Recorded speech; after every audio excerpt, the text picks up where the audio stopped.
Let's bring it back to studio now. Time for the very latest from the ENCA Money Desk, and Rofhiwa Madzena is in studio with me. So, important economic data, Rofhiwa, coming out, but not making for good reading. It's depressing reading. Jobs tracking what the economy has been doing. Absolutely, Tulas. Not a very good outlook indeed. And I mean, there was some optimism based on us entering into the festive season, some temporary employment coming into place and perhaps boosting some key sectors, even for a short period. But obviously that has not been reflected in the latest data that we're seeing. So we saw the quarterly employment numbers coming out today, and they show that the country's economy has lost jobs. So if we take a look at the jobs that were lost in the period, it shows that the latest quarterly employment figures show that from By Statistics South Africa show that 28,000 jobs were lost in the period between July and September.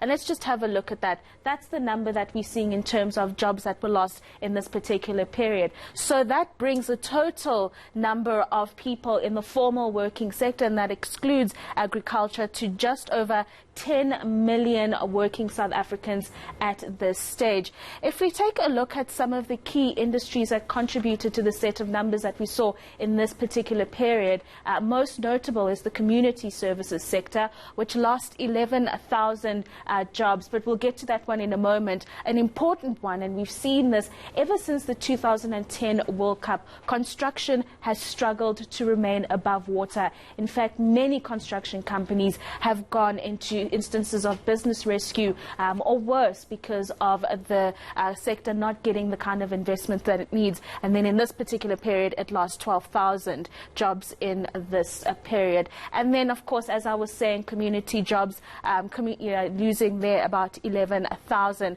Another key one to note here is the manufacturing sector. We saw manufacturing data coming through earlier this week.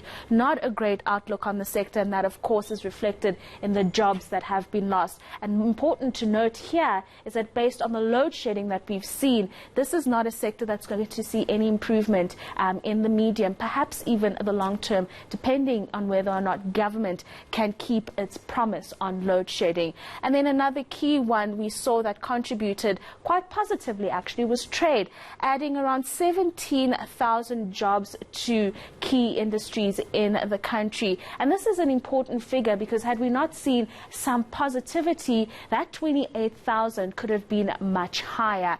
And then, of course, mining, because of its headwinds, did not contribute anything in terms of jobs for this particular period. And then also, just a reminder of where we are when it comes to the jobless rate in South Africa at the moment, 29.1%, a very staggering number indeed, and it looks like it's going to continue to rise. And then, of course, just a reminder of today's data there, 28,000 jobs lost between July and September. With that, let's take a look at how your markets closed today. So the JSE is firmer this afternoon, and that's thanks to Naspers, as the rest of the markets keep a close eye on the UK elections and developments in the US-China trade war. Also, the Federal Reserve kept interest rates unchanged as expected, and the markets are also betting that they will remain unchanged throughout 2020, and that, of course, may influence our interest rate hiking or not hiking cycle in the coming year. And then taking a look at the local units, the rand is steady against major global currencies this afternoon, and earlier it did show some weakness ahead of mining production data that came out, and it showed a decline in the period. Not a great time for mining production in the country at the moment. So tell us, that's the outlook on employment in the country. Let's hope 2020 will bring some positivity along with it. Yeah. We live in hope, Rofhiwa, and it's got to change. I mean, at some point we have to bottom out and start, climbing. Yeah. At some point. Yeah. Just when that point is, that's really the way. That's the question, exactly. Rofhiwa Madzena, watching what's happening in as far as the money and the economy is concerned here on Upfront. Well,